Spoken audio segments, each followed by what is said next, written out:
Y muy buenas tardes a todos y todas. Bienvenidos a este nuevo webinar que les estamos ofreciendo en la temática de rescate acuático desde el Centro de Coordinación para la Prevención de Desastres de América Central y República Dominicana. El día de hoy vamos a ver técnicas de rescate ante inundaciones. Y la temática del webinar del día de hoy se va a realizar primero va a exponer nuestro expositor y luego va a haber un espacio de 15 minutos para preguntas y respuestas, las cuales pues atenderemos en su mayoría. En la parte inferior de sus pantallas van a encontrar un icono con las letras Q y A. Por favor pueden ir colocando sus preguntas allí para luego nosotros responderlas. Por otra parte, se va a realizar una encuesta al final del webinar para tener una apreciación y una evaluación interna sobre el webinar. La página web de nuestro campus virtual se va a habilitar una pestaña para que ustedes puedan entrar, buscar el webinar que se ha dado con la fecha y allí hacer una pequeña encuesta de evaluación para el respectivo certificado. En el día de hoy nos acompaña el señor capitán Cristian Sánchez Artávida, que es el instructor principal del día de hoy. También nos acompaña el licenciado Patricio Fuentes de los Bomberos de Chile, que van a estar dentro de este webinar asistiendo la capacitación y la información. El señor capitán Cristian Sánchez Artávida es capitán de bomberos de Costa Rica, instructor en rescate acuático, inundaciones y buceo.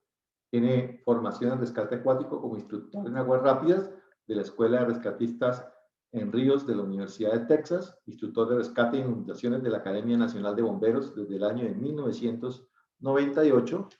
También es coordinador en Costa Rica a nivel internacional de los cursos de rescate de inundaciones, capacitado en la Escuela de Rescate de Inundaciones en Indiana, Estados Unidos, en el año 2000, instructor de buceo PADI, instructor de buceo para la seguridad pública PADI, formación en salvamento acuático en San Andrés, Colombia, y participó como instructor de cursos técnicas de rescate de inundaciones y en otros países como El Salvador y Panamá. También es guía de manejo de balsas y técnicas de rescate.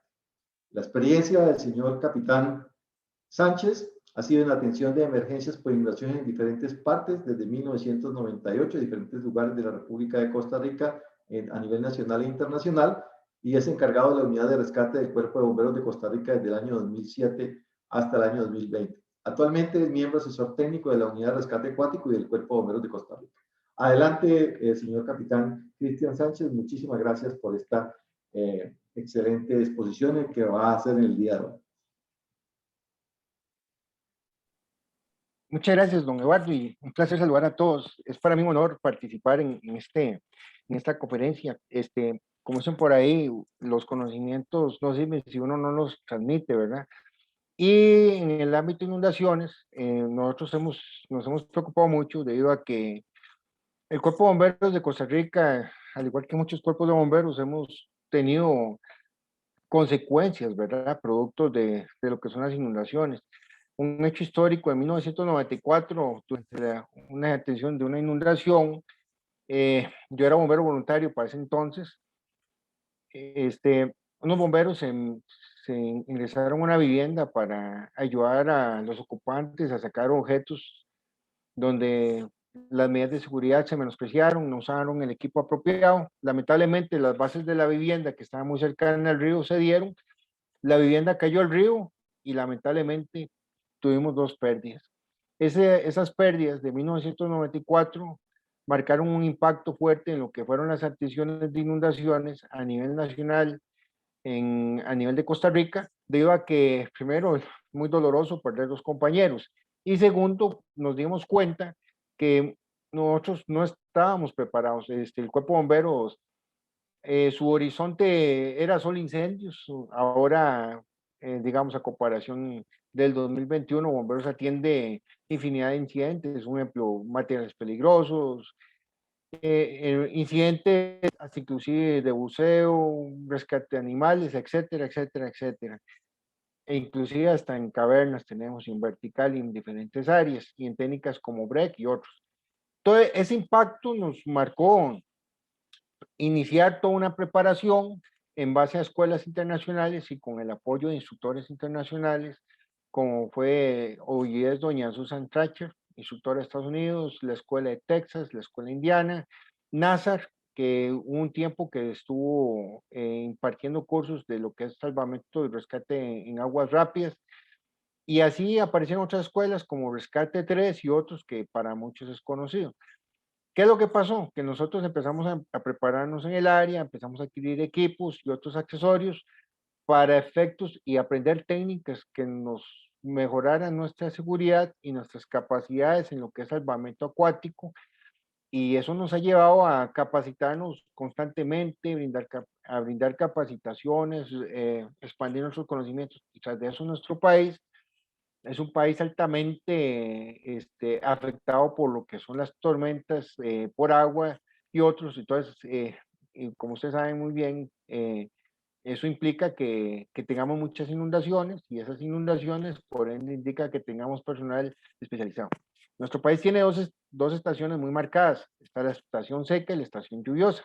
En la estación seca tenemos el problema de los incendios forestales con mayor consecuencia, charrales y todos esos aspectos.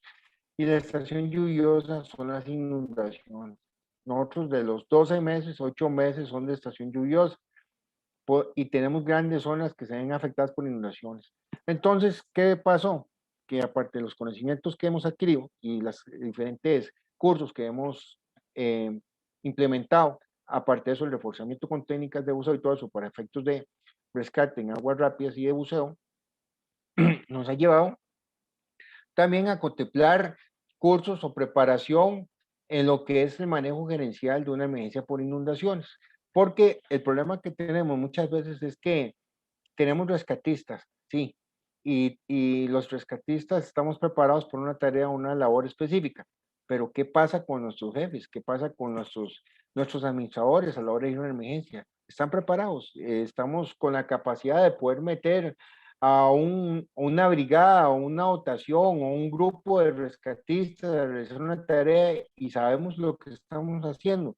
Porque el rescatista puede estar muy preparado y puede decir, en base a mi entrenamiento, yo puedo llegar a un punto X o a otro, o no lo puedo hacer. Pero si a nivel gerencial no estamos preparados y no tenemos con suficientes rescatistas y equipo para realizar esa labor, lo que podemos hacer es incurrir un accidente, un error que nos puede costar, lamentablemente, con pérdidas de vidas, ya sea de personas que vayamos a rescatar o lamentablemente de nuestros propios funcionarios.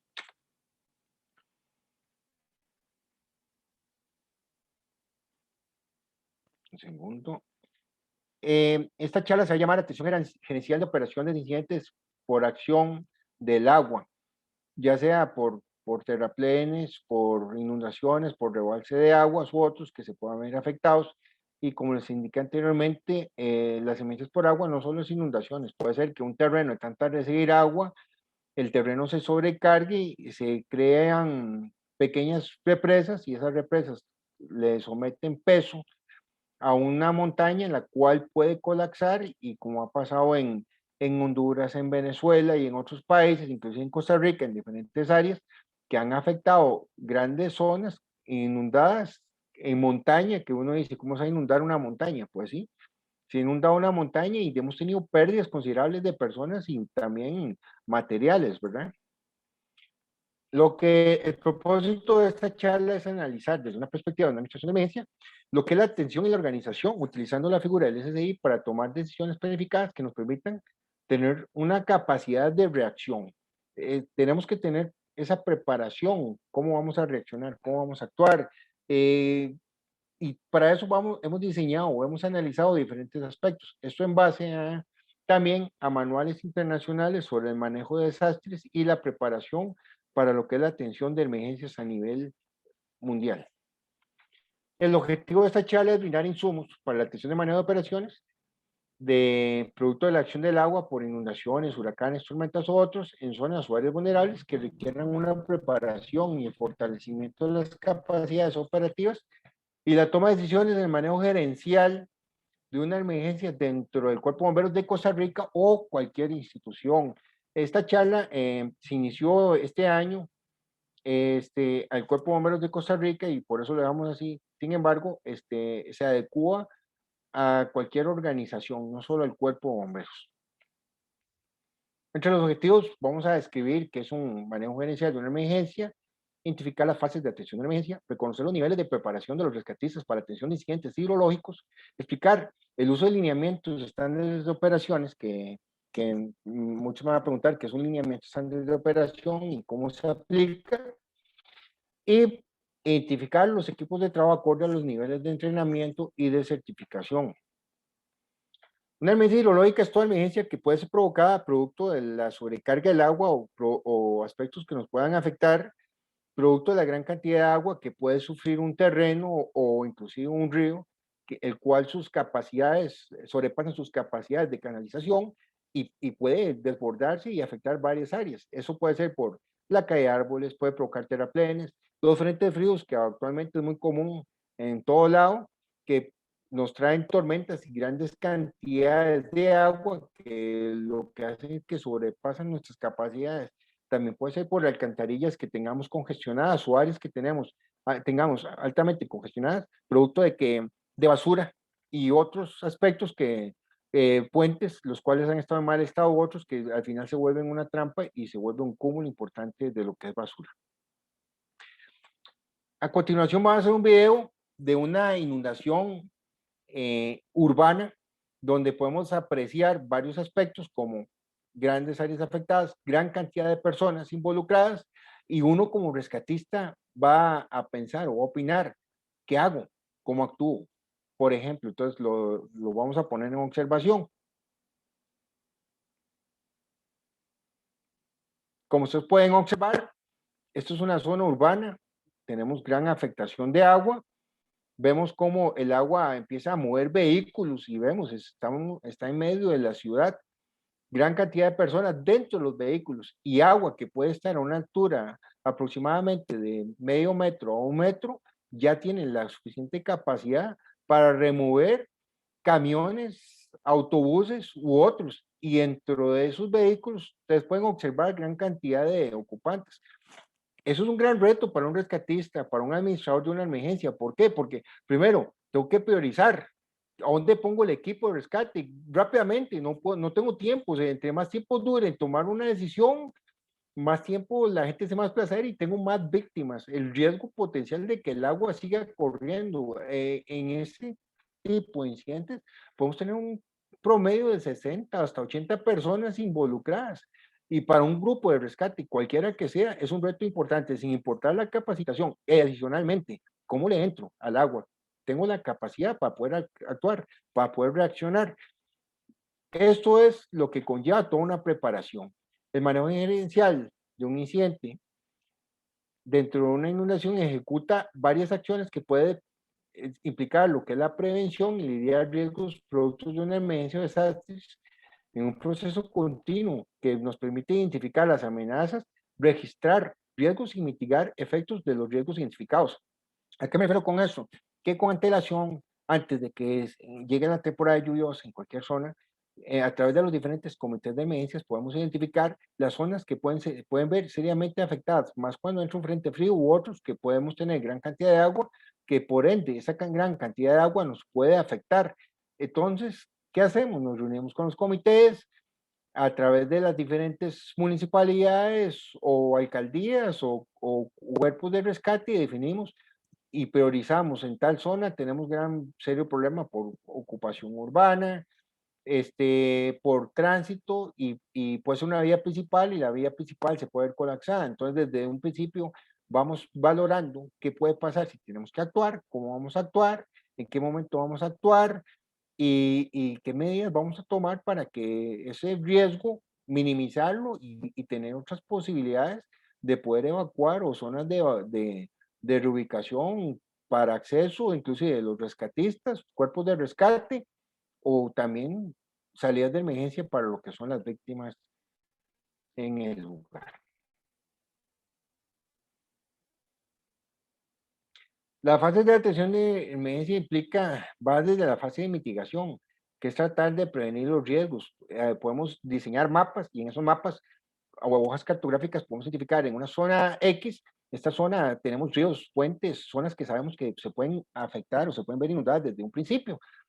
¿Y qué es lo que pasa? Que los identificamos en esta zona, por lo general, cuando llueve, por poner un ejemplo en el mapa donde tenemos la ciudad de Neily, sabemos que esa ciudad, como es una ciudad muy plana y hay muchos ríos, hay muchas posibilidades de inundarse y ya tenemos identificadas las zonas que se inundan. Entonces, marcamos en un mapa y a eso le vamos a dar prioridad para efectos de atención, inclusive puntos de evacuación, de seguridad y poder realizar las labores de rescate en un momento oportuno o también priorizar en qué momento envío grupos de rescate o también cuánta ayuda puedo ocupar. Este mapa que ustedes ven fue en base del año pasado con producto de la entrada de las frentes ríos que hubo en Costa Rica y en el mapa de San Vito, como ustedes pueden observar, en un principio cuando hicimos la valoración, solo habían 2 puntos claros. San Vito es una montaña y vieras que después de que pasó el frente frío, toda el área de San Vito casi quedó roja. Inclusive tuvimos que hacer una reorganización, una reestructuración de ese mapa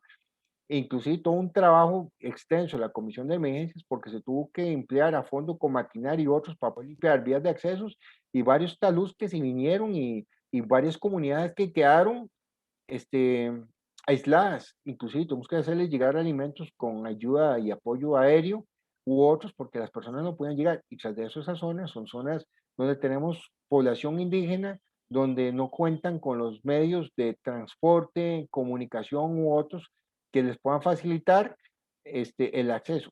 Sumado a lo anterior, el COVID. El COVID ha sido una afectación sin lugar a duda increíble para todo el mundo. Y todos estos factores nos llevó a tener en cuenta que tras de la inundación tenemos que cuidarnos del COVID. La preparación es lo que nos lleva a tener planes de acciones y empezar a preparar cómo vamos a tener las comunicaciones, vamos a entrenar a nuestro equipo, cómo están nuestros equipos, revisar nuestros inventarios, el personal está preparado, estamos preparados para realizar labores nocturnas, estamos preparados para realizar rescate, ¿cuánto personal tenemos personal que sabe nadar, tenemos personal que sabe de técnicas de rescate e inundaciones, tenemos el equipo apropiado, tenemos porque a veces podemos tener 2 o 3 elementos, pero en una inundación podemos requerir hasta 30, 40, 50 personas preparadas para ejecutar una labor. Y no todo el mundo nada, no todo el mundo tiene las mismas capacidades, entonces tenemos que trabajar en base a las capacidades de ese personal para poder realizar las diferentes labores. Todo esto lo vamos a identificar y vamos a trabajarlo desde la fase de preparación, inclusive ir pensando en tal zona se inunda, tenemos que tener botes, vamos a contar con apoyo aéreo, vamos a contar con vehículos de doble tracción u otros, o personal especializado o en manejo de balsas, kayak u otros que puedan apoyar la gestión de un rescate de una zona X o que se vea seriamente afectada por una inundación. Ya la fase de respuesta es cuando ya estamos en el sitio, como dicen por ahí, vamos a actuar inmediatamente, nos organizamos, nos reunimos con los grupos, vamos a identificar, gente, esto es el área afectada, vamos a enviar una dotación o un grupo de intervención a tal área tiene que ir personal especializado en ya sea en montaña o en ríos, disculpen, o a tal área vamos a movilizar equipo o tal vez lo que necesitamos son grupos de evacuación o de salvamento o grupos vigías. Todo eso ya se hace en la fase de respuesta, pero en esta fase de respuesta ya el personal tiene que estar preparado y ya vamos a lo que venimos. Como dicen por ahí, esta es la hora de participar, es la hora tata, donde se pone a prueba todo lo que hemos venido realizando de preparación y mitigación y al final hacemos una evaluación para determinar qué tan exitosos fueron los resultados o qué tenemos que fortalecer, ¿verdad? O mejorar para un futuro incidente por inundaciones o por afectación de agua. La fase de recuperación es una fase muy difícil porque es donde tenemos que restablecer todas las vías terrestres, aéreas, usar maquinaria, empezar a remover, a reacondicionar las zonas que se vieron altamente afectadas por inundaciones para que las personas vuelvan a la normalidad.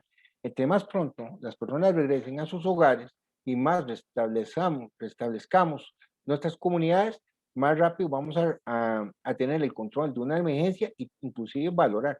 Pero entre más tiempo duramos en recuperarnos, vamos a correr el riesgo de que venga otra tormenta y esa tormenta implique que nos vuelva a afectar y tal vez nuestra fase de recuperación no fue lo suficientemente efectiva y nos afecta el doble o el triple de lo que nos afectó la primera emergencia. Tal vez la primera emergencia fue pequeña, pero conforme fue aumentando la cantidad de aguas, conforme fue aumentando la temporada lluviosa, eso nos va a afectar más a todas las comunidades y por ende vamos a tener mayores daños y se va a requerir equipo más especializado, inclusive personal trabajando 48, 72 horas o cualquier cantidad de horas, producto que ya se requiere esfuerzos extra y ahí vienen otros aspectos como es el agotamiento del personal u otros. Entre los aspectos que debe valorar una estructura es el manejo del sistema de comando de incidentes, donde debemos identificar todas las fuerzas vivas que nos van a apoyar, que nos van a brindar todo el apoyo en estos tipos de emergencias, y esa estructura debe contar con práctica, no es solo en el momento, o sea, anteriormente se pueden hacer simulaciones y se pueden hacer simulacros de qué puede pasar si una zona tal se inunda. Muchas veces nosotros hablamos de riesgos potenciales y hablamos de qué pasa si un edificio se quema, qué pasa si un avión se cae, qué pasa si tenemos un accidente de tránsito, pero no hemos valorado qué pasa si una inundación nos afecta. Una inundación puede cerrar todo un pueblo, una ciudad y puede causar más daños o accidentes que inclusive un terremoto. E inclusive un maremoto es una consecuencia de un terremoto y ¿qué es lo que más afecta a un maremoto? Las inundaciones en zonas costeras u otras.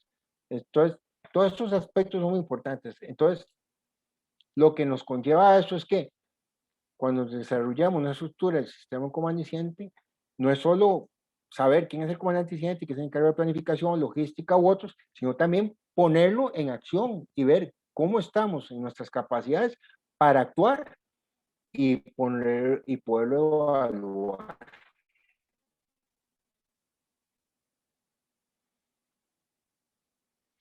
El enlace con otras instituciones es elemental. Es mentira que una organización, por más consolidada que esté, pueda hacer frente sola a una inundación.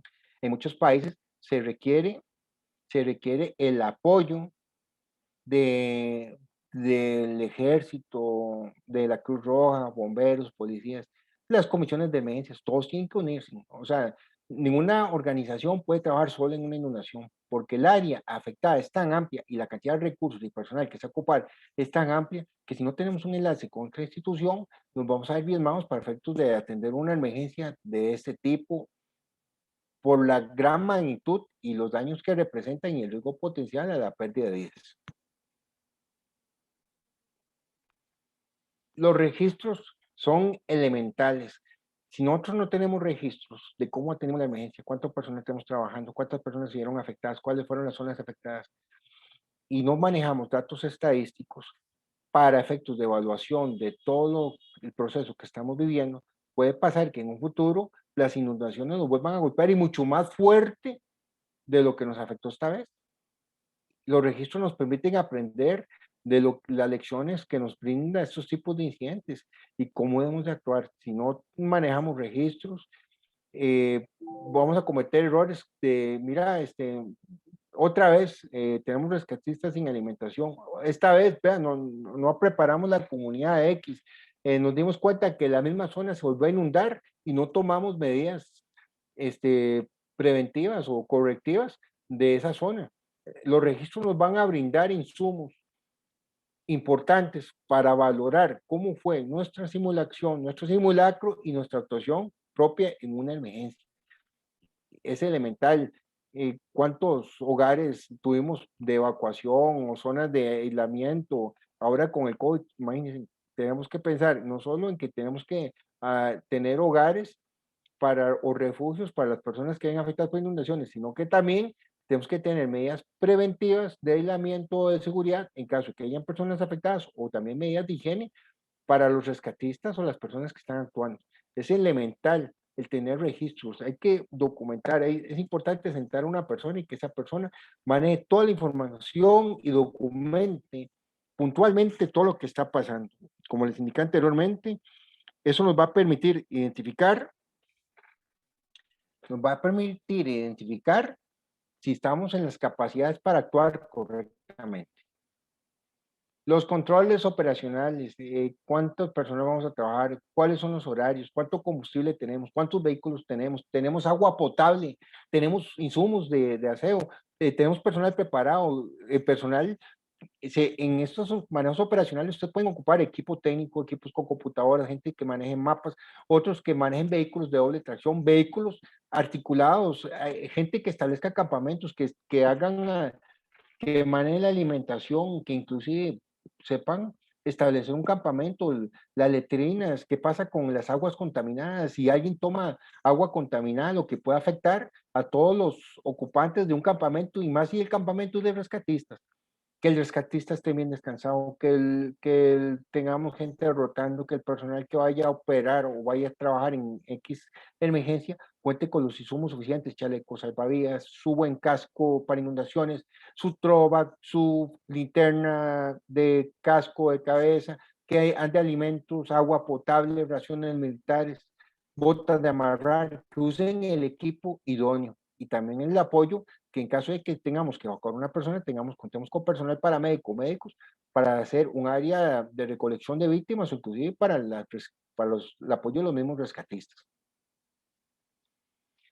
Todos estos niveles de entrenamiento y los equipos de respuesta están establecidos en normas de la NFPA, la 1006, donde se establecen los niveles de entrenamiento individual de los integrantes y se establece que hay 3 niveles, que es el de conocimiento operacional, operaciones y técnico.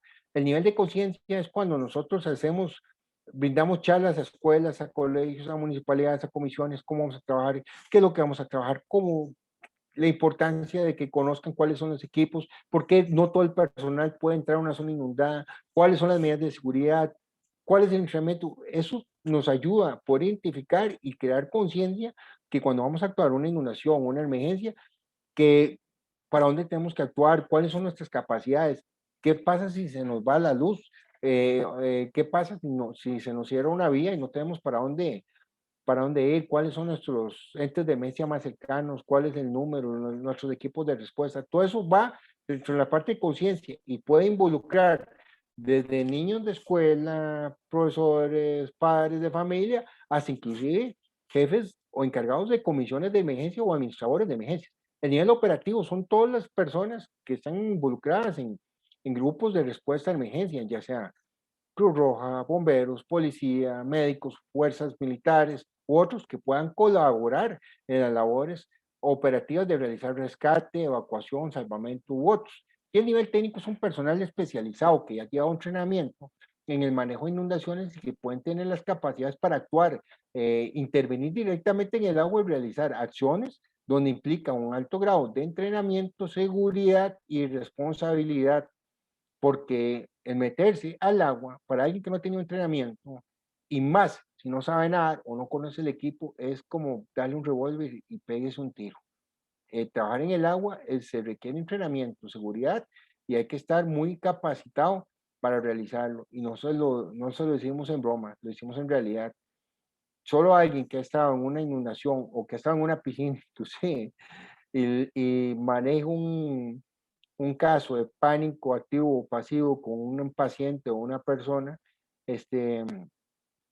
ya sea en simulación o real, puede entender el riesgo que implica y la necesidad que esa persona cuente con un entrenamiento apropiado y que tenga las capacidades de rescatar y de autorrescatarse. Para nosotros es elemental la regla de los 5 metros que lo establece la NFPA, que también lo establece en pies, la cual dice que todo personal que esté trabajando en el agua de 0 a 5 metros debe usar el conjunto de protección personal completo, o sea, el equipo de rescate para inundaciones, y no el equipo de protección de personal contra incendios. Y eso lo establecimos porque hemos visto bomberos que se meten con botas de hule, con pantalones de Nomex, con capas, con cascos estructurales que fueron diseñados para lo que son atenciones de emergencia por sus capacidades de resistencia, pero no son equipos para atenciones de inundaciones. Por eso usamos los dispositivos DPF u otros que son para eso. Esta charla es a nivel gerencial. También hay otra charla que si podemos brindarla más adelante, si lo consideran bien, que es propiamente a nivel operacional, que son los preparativos de los rescatistas propios y donde podemos identificar y valorar y reconocer todos esos equipos y algunas técnicas en base a estas charlas. Lógicamente, esa charla requiere de una preparación extra y un entrenamiento extra. Pues digo, hay diferentes niveles de capacitación. Nosotros damos cursos básicos y incluso cursos avanzados como son el curso de técnicas de rescate para inundaciones, donde se aplican técnicas invasivas y donde implica que el personal tiene que estar preparado para realizar esas labores y aprenden a realizar rescate nocturno, carga viva, identificar cómo realizar las diferentes labores de rescate, inclusive qué pasa si caigo al agua y tengo que salir, cómo salgo, para dónde salgo, identificar los fenómenos del agua y el otro, fenómenos hidráulicos. Las zonas de seguridad se identifica por tres zonas. La zona fría, que es donde se determina que los rescatistas están fuera del agua y no hay riesgo que puedan caer en la zona inundada. Esta zona no necesariamente todo el mundo tiene que usar chalecos o cascos, lo ideal sería que una inundación todo el mundo lo porte, pero por cuestiones de recursos tal vez no todo el mundo cuente, pero tal vez contemos con personas que puedan realizar labores de evacuación o de seguridad o de apoyo de vigilancia, y eso lo puede hacer en la zona fría. Pueden usar ciertos equipos y donde no se vaya a ver, no vayan a tener riesgo de verse afectados por una inundación o caer al agua. En la zona tibia son áreas donde el personal está más cerca del agua y en caso de caer tengan las capacidades rápidas de salir del agua y efectuar rescates desde la orilla con lanzamientos de cuerda u otros que permitan realizar un rescate desde la orilla. Y la zona caliente ya es personal técnico, con entrenamiento. El meter a una persona a una zona inundada donde el agua ya le llega a nivel de rodillas, si esa persona no tiene entrenamiento, lo estamos exponiendo potencialmente a sufrir un accidente. En nuestros cursos, aunque son fuertes, le enseñamos al personal que no debe meterse al agua, conste, y nosotros pasamos todo el tiempo en el agua haciendo entrenamiento, pues les explicamos porque una vez que estamos en el agua, en una emergencia real, estamos expuestos en gran medida a que suframos un accidente, por más entrenados que estemos. La zona caliente, como les indiqué, son las áreas donde están los rescatistas, donde cuentan con el equipo y la seguridad y protección apropiada para realizar ese rescate. Ellos tienen que estar entrenados, tienen que tener horas de trabajo, no es solo un curso, llevas el curso, pero tienes que tener entrenamiento constante y preparación, lanzamientos, de rescate de orilla, aplicación de técnicas como líneas tensas u otros que puedan salvar gran cantidad de personas que se puedan ver afectadas. En esta zona, solo personal técnico especializado puede ejecutarla. Una persona que no sabe nada no tiene que hacer nada en esta zona, y menos si no cuenta con el equipo apropiado, que es para el manejo de inundaciones. Los lineamientos para, eso es un, el lineamiento es un procedimiento que se establece a nivel internacional de cómo vamos a trabajar para diferentes tipos de emergencias. En el caso de Costa Rica lo aplicamos mucho para lo que son emergencias aéreas, incendios con edificios altos, manejos de abejas, rescate vehicular, y no nos escapamos de lo que son las inundaciones. Podemos hablar de que el Cuerpo de Bomberos tiene aproximadamente, el Cuerpo de Bomberos de Costa Rica tiene aproximadamente unos 40 lineamientos, que son procedimientos que tenemos que aplicar acorde a, y son medibles, evaluables, y tienen que ser de fácil atención y análisis, ¿verdad? Donde se establece que las vestimentas para emergencias son la ropa para inundaciones y no la de bomberos, debido a que esta no te brinda una flotabilidad momentáneamente, pero una vez que entrape agua, te va a consumir y no te va a permitir nada. Por eso se dice que en la cena no está permitido equipos de trabajo usen capas ni pantalón de tirantes u otros que no son dispositivos para atención de inundaciones o dispositivos de flotabilidad. Ahora vamos a hablar de los equipos de trabajo.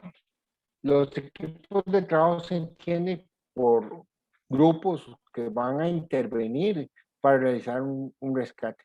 El número idóneo para nosotros es de 3 rescatistas, donde se establecen los equipos de evacuación, que es el personal encargado de advertirlos a alojar. Ese personal no necesariamente tiene que usar chaleco o casco, si lo tuviera mejor, pero no siempre, pero ese personal tiene la capacidad de con binoculares, un megáfono, los parlantes de las unidades, otros, por favor, evacúen tal lugar, salgan, diríganse a tal punto, señores. Ellos van a trabajar desde una zona fría. Están los equipos de evacuación, que también son personal, que se va a encargar de, perdón, ese fue el que acabamos de hablar. Están los equipos de rescate, que es el personal entrenado asignado a tareas de rescate de víctimas en peligro real o inminente. Y estos son los que trabajan a nivel básico y avanzado.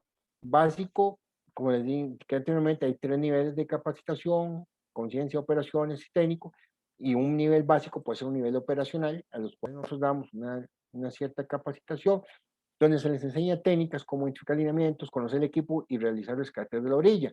Y un técnico y un nivel avanzado son los personal que ingresan al agua, que tienen capacidad de ejecutar labores dentro del sitio y rescatar personas, pero ya implica técnicas o acciones que requieren un entrenamiento avanzado.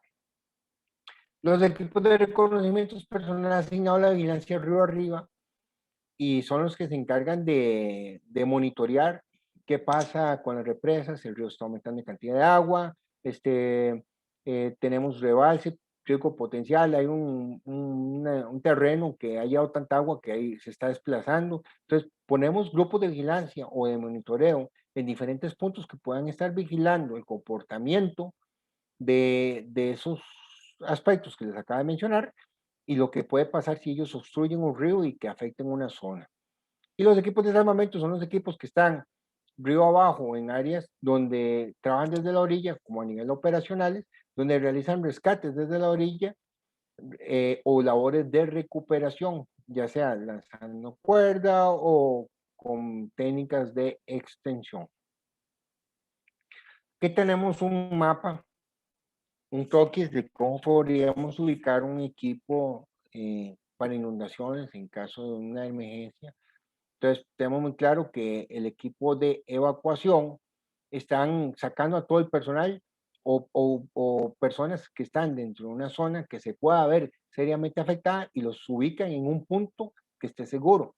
Vemos que el grupo de rescate está en la zona caliente, ellos están dentro del agua o muy posiblemente cerca, muy cerca del agua y tienen que realizar labores de rescate. Y podemos ver una casa donde podemos tener personas en el techo, vehículos, todo eso, y ese personal que tiene que intervenir ahí inmediatamente, junto con el apoyo del equipo de salvamento, que se va a ubicar río abajo, que en caso de que un rescatista o una persona caiga, a través de una línea tensa diagonal o lanzamiento de cuerda u otras técnicas que, como les dije anteriormente, se ven en capacitación, que no es solo teórica, hay que hacer bastante práctica, donde podamos recuperar personas y llevarlas a la orilla lo más pronto posible y desplazarlas a un punto de seguridad. Y el equipo de reconocimiento van a estar en las zonas altas con binoculares, monitoreo, con radios y son los que van a informar al puesto de mando lo que está ocurriendo. El puesto de mando tiene que estar en una zona segura, que tenga buena visión, ojalá con mapas. En una zona inundada no es como un incendio, un vehículo, ¿no? Estamos hablando de grandes extensiones de terreno afectadas. Entonces, el puesto humano tiene que contar con mapas, o con pantallas, con el apoyo de la prensa y tiene que contar con un staff y donde él pueda trabajar y manejar también los registros y todo lo que implica el manejo de la información como una sala de manejo de crisis que le permita tomar decisiones, ya sea para reforzar la gestión que tiene, fortalecer la gestión que está realizando o inclusive si el puesto mando no está siendo efectivo, ser relevado por personal de mayor entrenamiento o mayores capacidades. Los grupos de respuesta de intervención especializada están conformados por personal con equipo de entrenamiento especializado que les permite brindar una intervención efectiva y oportuna. Como les dije anteriormente, debe ser mínimo de 3, puede ser de 3 a 5 integrantes con el apoyo de paramédicos. Podemos crear una combinación de elementos, pero el personal tiene que contar con entrenamiento para poder realizar esas labores. No podemos llevar vamos a hacer un rescate, vamos a hacer un grupo de intervención especializada y la persona que va a llevar tiene problemas de que no anda en el equipo apropiado, que no tiene buena condición física, que no anda los insumos, no, se fue en zapatillas a atender una inundación. No, disculpe, el personal tiene que ir preparado para realizar esas labores. Estos de equipos, como les indiqué anteriormente, está a nivel técnico, que es para realizar labores de rescate en escenarios de alto grado y complejidad, y también están los de nivel operativo, que puede ser un grupo combinado con policía, Cruz Roja, bomberos, militares, cualquier grupo, donde todos cuenten con equipo y vamos a realizar labores de apoyo. Ahora, ahí nosotros le llamamos a esto, le pusimos otro nombre también, le podemos decir moléculas o grupos de apoyo. Puede ser que ocupemos un grupo tengan capacidad para manejo de equipos, de botes, o manejo de cisternas o personal que pueda apoyar, puede ser un grupo de médicos o enfermeros que puedan estar en un punto X, que puedan realizar apoyo a las labores de rescate que están afectando o están involucrando los cuerpos en el área. Pero como les dije anteriormente, son grupos especializados, pero con tareas más específicas. Prácticamente el manejo gerencial de una emergencia, como les indicaba anteriormente, lleva todos esos aspectos y volvemos a tener muy claro, tenemos que tener muy claro las etapas del manejo de emergencias, cuáles son los equipos de respuesta, cómo vamos a trabajar, cómo vamos a actuar, cuál va a ser nuestra preparación, nuestro enfoque, qué capacidades tenemos para actuar y también tenemos que tener y ser humildes para aceptar cuando tenemos que hacer una corrección o tomar medidas para tomar acciones.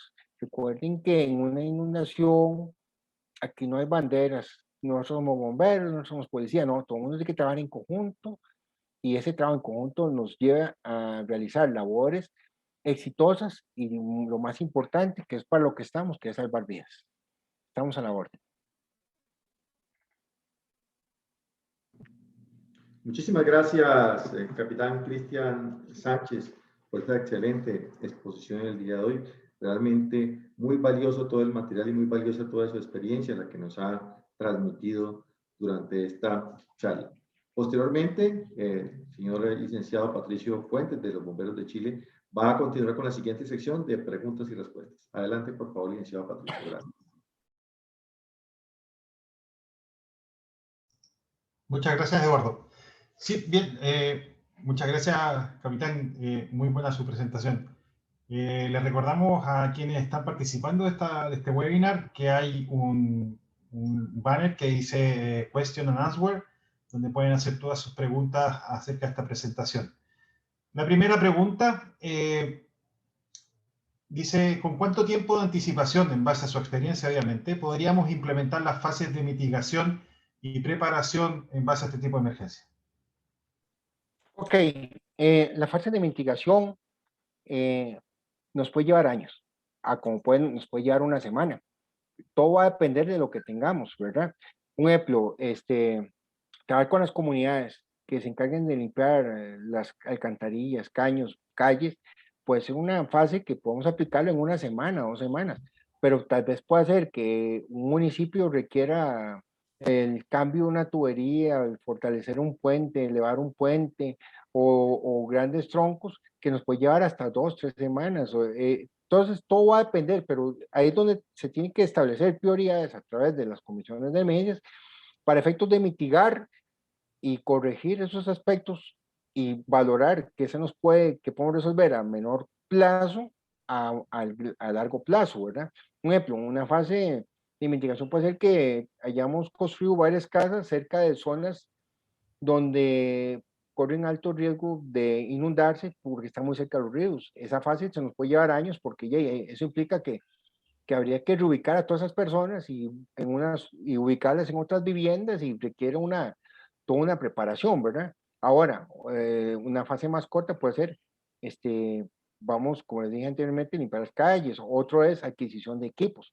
La fase de preparación, nosotros lo que recomendamos es que una vez que pase la temporada lluviosa, tenemos por general de 3 a 4 meses, dependiendo el país, según la estación que tengan, para prepararnos. Y en esa fase donde tenemos que establecer cursos, webinarios, charlas, revisar equipos, ver cómo están nuestros vehículos, cómo están nuestros botes, si tenemos personal especializado o preparado para manejar botes y cómo vamos a fortalecer esa área. Entonces, nosotros lo que recomendamos es como, yo por ejemplo, como las temporadas de fútbol o béisbol u otras, que ellos tienen una pretemporada. Para mí, la pretemporada, en el caso de Costa Rica, es la temporada seca, que es donde tenemos la capacidad para entrenar. Y aún así nosotros entrenamos mucho en temporada lluviosa porque necesitamos agua para que la gente entrene y sienta la resistencia del agua. Sin embargo, en los picos, como es octubre, septiembre, octubre, noviembre, tratamos que ya no hay que improvisar, ya hay el personal que está preparado y lo tenemos ya en nuestras listas para efectos de la atención de una emergencia como tal. Ok, muchas gracias por su respuesta. De Carlos Ayala, dice, ¿qué tipo de herramientas, equipos o accesorios deberían tener en una comunidad que está propensa a este tipo de riesgo de inundación? Bien, una vez que tenemos identificado los riesgos en base a las fases de mitigación y preparación, tenemos que identificar cuáles son los recursos que vamos a necesitar. Eh, Nosotros hablamos que los rescatistas, cada quien debería contar con su chaleco, trova y casco, pero no siempre en todas las instituciones, organizaciones tenemos el factor económico suficiente para poder realizar esa adquisición, ¿verdad? Entonces lo que se hace es que se establecen prioridades y esas prioridades va a ser con cuánto personal cuento en esos turnos y cuál personal cuenta con entrenamiento. Entonces el personal que tiene ese entrenamiento les voy a asignar ese chaleco, ese casco, ese trova, los botes. ¿Cuántos botes tengo? ¿Están bien? ¿Están en condiciones? ¿Voy a ocupar botes? ¿Cuántos botes voy a ocupar? ¿Vehículos de doble tracción? ¿O no ocupo?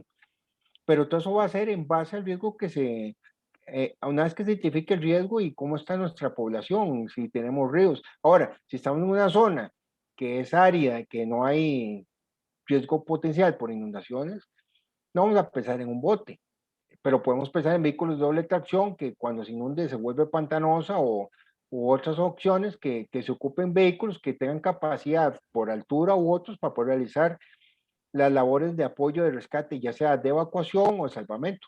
Pero todo eso va a ser en base al riesgo que tengamos. Ahora, si tenemos zonas que sabemos que son altamente potenciales, que se puedan inundar, ya ahí donde empieza la prioridad a nivel de organización, inclusive general, de cómo vamos a actuar y cuánto equipo vamos a adquirir y inclusive en qué tipo nos vamos a entrenar y tener el personal idóneo. Y también hay lugares que son muy fríos, que tenemos que usar otros trajes que no son como wetsuit, podemos usar drysuit, porque son las aguas tan frías que son un traje seco, nos pueden mantener con la temperatura corporal para poder realizar labores de rescate. Ok, muchas gracias. Una pregunta de Oscar Hernández. Dice, ¿qué tipo de mecanismo utilizan para coordinar los posibles apoyos que con países vecinos, si es que lo han tenido, con ejército, con fuerzas armadas, cuando requieren apoyo de aeronaves, de medios acuáticos? ¿Cuál es el mecanismo que usan para coordinarse? Bien, aquí entra en juego muchos aspectos, ¿verdad? El apoyo internacional, las embajadas, hay emergencias que se atienden a nivel local, pero hay emergencias que son de grandes magnitudes. Entonces, ahí va a depender mucho el trabajo que realicen nuestras comisiones de emergencias y nuestros cuerpos de rescate. Dependiendo del apoyo, puede ser que requiramos el apoyo aéreo. A nosotros nos ha pasado que en varias ocasiones han llegado helicópteros de Panamá, de Colombia, a ayudarnos, porque nosotros no contamos con helicópteros de capacidad de carga ni para poder ejecutar tal vez labores donde se requiere helicópteros de mayor capacidad. Entonces es donde intervienen los países aliados y es donde es importante que a nivel de organizaciones contemos con alianzas que nos puedan apoyar ese tipo de gestiones, ¿verdad? Es dispensable que hacer un reconocimiento de nuestras capacidades y valorar, contamos con esto, no contamos, lo vamos a ocupar, no lo vamos a ocupar, y si lo vamos a ocupar, ¿a quién se lo podemos pedir y cuánto tiempo va a durar ese equipo en llegar? Entonces, todos los aspectos se valoran en la fase de mitigación y la fase de preparación. Ok, muchas gracias. Otra pregunta de José Torres es, en las operaciones TREPI, ¿qué competencias mínimas considera que deberían tener los rescatistas para estar preparados a realizar una intervención? Bueno, lo primero es que tienen que pasar una serie de pasos. El TEPI es un curso adecuado para Costa Rica, pero fue adecuado a través de otros cursos que existieron en ese momento, como el de NASA y otras escuelas internacionales, como la Escuela de Rescate de Ríos de Indiana y la Escuela de Texas, de la Universidad de Texas. Por general, todas las escuelas manejan una misma temática. Y lo primero que tienen que tener una persona para poder ser rescatistas es cumplir con capacidades de natación y cualidades para determinar si son aptos o tienen las actitudes para poder ejecutar esas labores de rescate. Entonces, todos esos son los aspectos que se valoran para efectos de que puedan llevar el curso. Y una vez que están ahí, empezarían a llevar la capacitación, que es un promedio de 48 horas a 72 horas, dependiendo el nivel de capacitación que pidan, para poder salud, para poder, para poder ejecutar esas labores de rescate.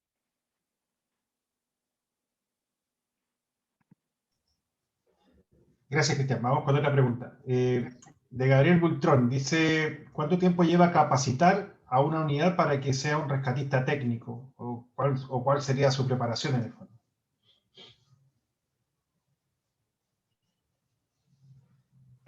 Eso va a depender de varios factores. Uno es tiempo, ¿verdad? Tiempo, dinero. Muchas veces hay capacitaciones que no requieren tanto costo, pero sí requieren tiempo, entonces eso implica dinero. Entonces, ¿qué es lo que pasa? Que desde mi perspectiva, si una persona está en óptimas condiciones de natación y actitudes, un entrenamiento idóneo puede ser de 15 a 22 días, donde se vean aspectos desde lo más básico hasta las técnicas más avanzadas. Nosotros pues ya lo vamos en dos cursos, de una semana uno y otra semana la otra. Ahora, si la persona no cuenta con actitudes, pero no significa que no pueda tenerlas, pues, es un asunto de entrenamiento, ¿verdad? Y aceptación. Puede ser que una persona lleve natación y se le lleva 3 meses para prepararse para el siguiente nivel. Entonces, todo va a depender de las actitudes de la persona que aspire a llevar ese tipo de capacitación. Como decía anteriormente, el TEPI es un curso adecuado a Costa Rica, pero hay otras escuelas internacionales que adecuan sus cursos según las necesidades. Por ejemplo, Rescate 3, que es muy famoso. Rescate 3 adecua las necesidades a lo que son guías y a lo que es el turismo, en lo que es rafting y aguas rápidas. Entonces, se orienta a los guías de balsas a ejecutar técnicas para poder salvar vidas o subirse a la balsa y usando equipos como balsas o kayak. Pero todo va a depender de lo que busquemos. Nosotros usamos el trepi para efectos de rescatistas, pero nosotros también tenemos balsas y usamos técnicas de balsas. Entonces, usted puede usar la escuela que usted quiera acorde a sus necesidades. También hay escuelas que son un poco costosas, no lo puedo negar, y pagar un curso lleva un cierto peso económico, ¿verdad? Y hay escuelas que son más económicas, pero también lo que les digo es que siempre busquen escuelas que tengan reconocimiento. Yo les puedo decir a ustedes que la Escuela de Río de Texas es una escuela de peso, la escuela Rescue Tree, la escuela de Indiana, de Estados Unidos. Le puedo hablar, he oído hablar y conozco instructores de Sierra. Les puedo decir que el curso TREPI de Costa Rica es un curso muy bueno y tienen cursos que se daban a nivel de todo Centroamérica y hemos estado en Sudamérica también, inclusive, y ahora que ustedes me brindan la oportunidad de compartir con ustedes, yo les digo que es un curso que fue hecho en base a las necesidades económicas de una región y se toma en cuenta las capacidades de esas personas. Entonces, yo, yo considero que una capacitación básica desde un nivel básico hasta un nivel gerencial donde se pongan simulaciones, simulacros y se pongan la práctica en ejecución, puede llevarse 22 días, pero estoy hablando de cumplir con varios niveles, donde se aplican operaciones de trabajo nocturno, manejo de balsas, usos de equipos, equipos de rescate, el manejo gerencial, etcétera, etcétera, etcétera. Ok, muchas gracias. La pregunta es de Edwin Larca, acerca de que si cuentan en Costa Rica con estudios de suelo a nivel nacional donde se puedan determinar las zonas de riesgo, las que están cercanas a ríos, y qué procedimientos realiza para que en las partes que son pobladas, por ejemplo. Bueno, les puedo decir que estamos en ese proceso, ¿verdad? Nosotros trabajamos en conjunto con la Comisión Nacional de Emergencias, y la Comisión Nacional de Emergencias tenemos geólogos, los cuales estudian los terrenos, ¿verdad?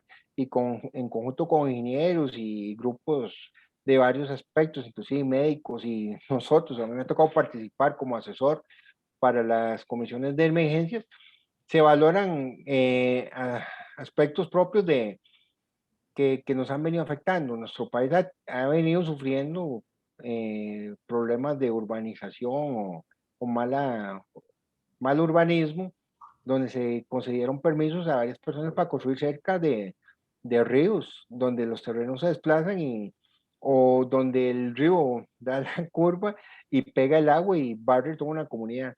Esto se lo estoy hablando así, pero francamente, esto es otra capacitación donde se ve fenómenos hidráulicos, donde yo les podría explicar qué afectación tenemos con el agua y cómo puede afectar a una comunidad. Eso que estoy hablando es algo muy macro, ¿verdad? Pero ya al detalle sería otra capacitación para que ustedes puedan identificarlo. Nuestro país está en ese proceso, la Comisión de Emergencias está trabajando en eso, se crea mucha conciencia y se ha censurado y se ha sancionado a personas que han dado permisos en zonas que no debieran de haber viviendas. Y como en todo país, es un proceso continuo donde, donde se toman medidas correctivas y preventivas, ¿verdad? Ok, gracias, Cristian. Por temas de tiempo, vamos a ir con la última pregunta, y que es de parte de Praxteles Romanos. Dice: ¿cómo podemos abordar a una persona atrapada en un vehículo si no contamos con un bote? Bien.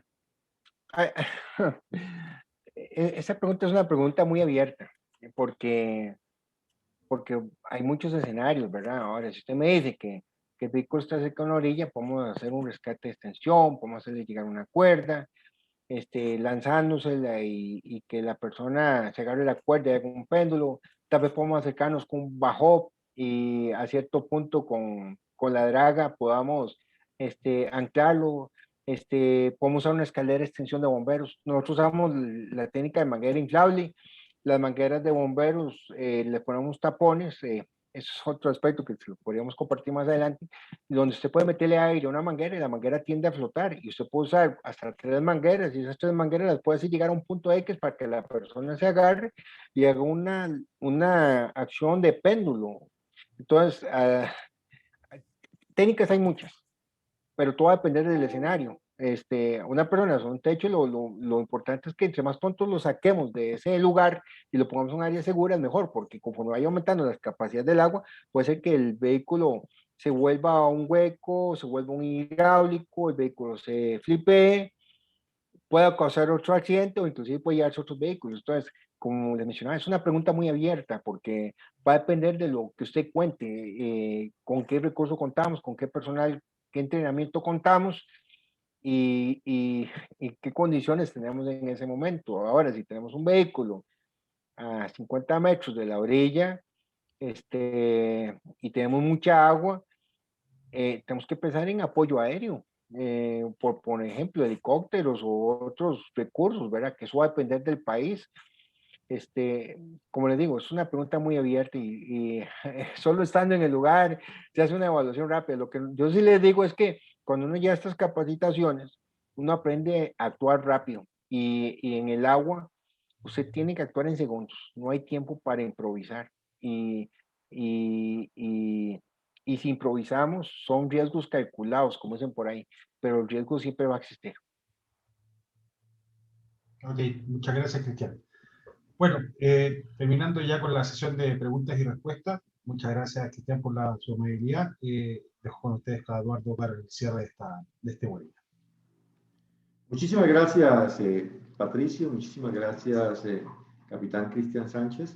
Hoy ha sido pues una capacitación y nos han dado una información muy valiosa para la temática del rescate acuático, especialmente ahora, dentro de un mes, mes y medio, que nos llega la temporada de huracanes, nuevamente bastante exacerbada, como la del año pasado. Ahí los pronósticos no son los más halagadores, pero pues por eso precisamente nos estamos preparando, estamos informando desde este momento y estamos trabajando con todos nuestros países de la integración centroamericana para precisamente lograr impactar en la reducción de desastres. La invitación es a que nos preparemos, la invitación es a que tomemos la información, que socialicemos la información, que revisemos de una manera muy detallada nuestros equipos de rescate acuático, que revisemos toda esta capacitación y entrenamiento, que revisemos las capacidades en las que tenemos en cada uno de nuestros países de la región centroamericana para poder hacer frente a esta amenaza que es repetitiva todos los años por este ciclo hidrometeorológico. Muchísimas gracias, capitán Cristian, por su participación. De verdad, quedamos muy satisfechos con su participación desde el CEPRENAT. Un atento y cordial saludo de parte de la señora secretaria ejecutiva del CEPRENAT, la licenciada Claudia Herrera Melgar, que en el día de hoy se encuentra en un vuelo de Panamá hasta Guatemala, por eso no nos pudo atender en este webinar, que era toda su intención. Y pues los esperamos en nuestra próxima serie de webinars dentro de una semana y media. Muchísimas gracias a todos, un cordial saludo, un fuerte abrazo, y a todos los participantes, muchísimas gracias por su atención y participación en este webinar. Feliz tarde para todos.